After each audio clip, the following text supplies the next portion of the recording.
Sahabat setia Go Word yang dikasihi Tuhan, Shalom. Hari ini adalah Selasa 4 Maret 2025. Kembali kita akan bersama-sama menimba inspirasi hidup dari firman Tuhan yang akan kita renungkan hari ini, yang diambil dari Injil Markus 10 ayat 28 sampai dengan 31. Mari kita siapkan hati kita. Haleluya, haleluya, haleluya. Terpujilah Engkau Bapa Tuhan langit dan bumi, sebab misteri kerajaan Kau nyatakan kepada kaum sederhana. Haleluya, haleluya, haleluya. Tuhan bersamamu dan bersama rohmu. Inilah Injil suci menurut Markus, dimuliakanlah Tuhan. Setelah Yesus berkata betapa sukarnya orang kaya masuk kerajaan Allah, berkatalah Petrus kepada Yesus, "Kami ini telah meninggalkan segala sesuatu dan mengikuti Engkau." Maka Yesus menjawab, "Sesungguhnya aku berkata kepadamu, barang siapa meninggalkan rumah, saudara-saudari, ibu atau bapa, anak-anak atau ladangnya, pada masa ini juga akan menerima kembali 100 kali lipat rumah, saudara laki-laki, saudara perempuan, ibu, anak-anak dan ladang, sekalipun disertai berbagai penganiayaan. Dan di masa datang ia akan menerima hidup yang kekal.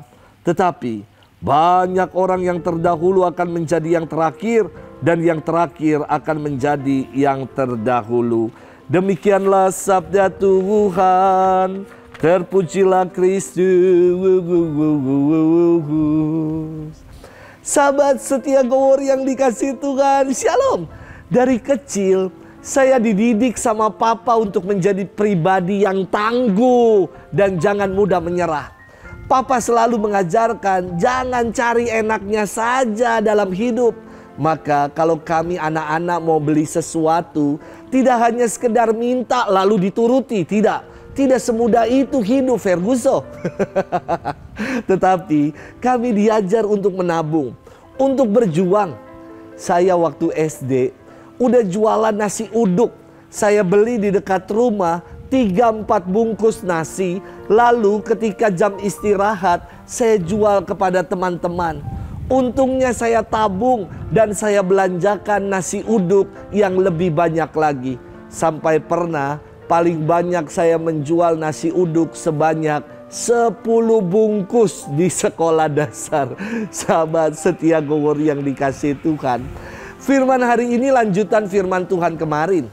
Yesus kini menantang para muridnya untuk berani bersikap lepas bebas, meninggalkan segalanya demi kerajaan Allah.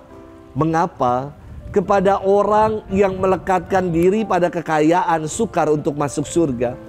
Karena orang-orang yang demikian hanya menggantungkan seluruh hidupnya pada keduniawian, pada materi, pada harta yang ia punya. Mereka berfokus hanya pada kekayaan.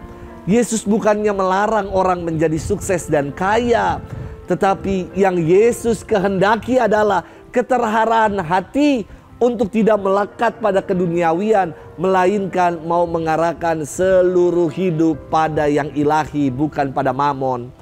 Bagaimana caranya untuk mengarahkan hidup pada Allah? Salah satu cara yang Yesus tawarkan adalah dengan hidup lepas bebas, atau dalam bahasa Santo Ignatius dikatakan dengan indifference, lepas bebas. Bukan lepas bebas tidak melekat hanya pada hal-hal material seperti pada kekayaan dan uang, tetapi juga lepas bebas dari segala kelekatan negatif, atas segala nafsu untuk menguasai, gila kerja, perasaan ingin dihormati, dan segala ketergantungan kita lainnya. Lepas bebas menggunakan media sosial, lepas bebas belanja online. Jangan sampai itu semua membuat kita melekat.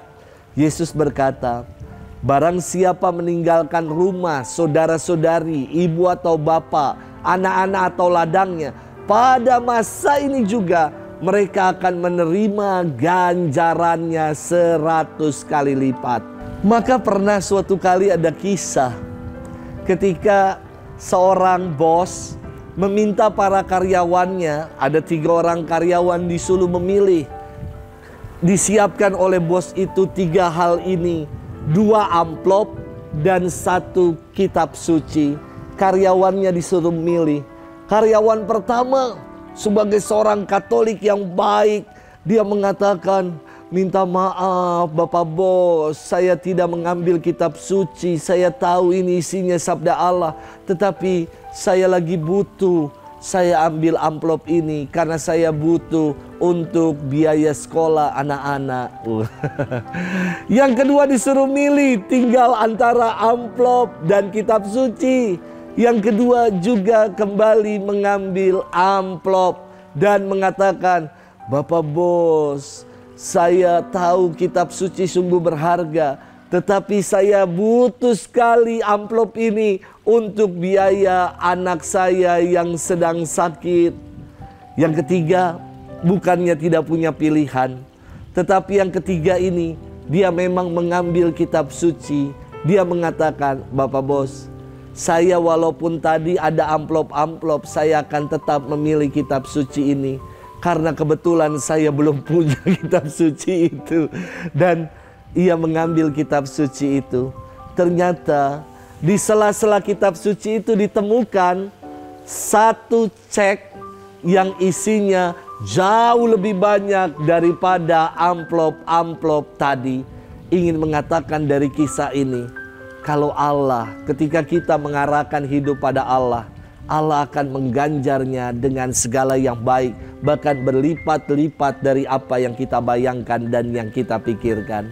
Sahabat setia Gowor yang dikasihi Tuhan, hidup yang lepas bebas adalah hidup yang mau mengandalkan sepenuhnya Allah. Hidup yang digerakkan oleh Roh Allah untuk memenuhi segala rancangan dan rencana kehendak Tuhan. Hidup yang demikian adalah hidup yang tidak mendewakan uang dan kekayaan, namun melalui apa yang kita punya, apa yang kita miliki, kita mau menjadi saluran berkat bagi saudara-saudari kita yang membutuhkan. Rasul Paulus mengingatkan kita akan hal ini. Akar dari segala kejahatan adalah cinta akan uang.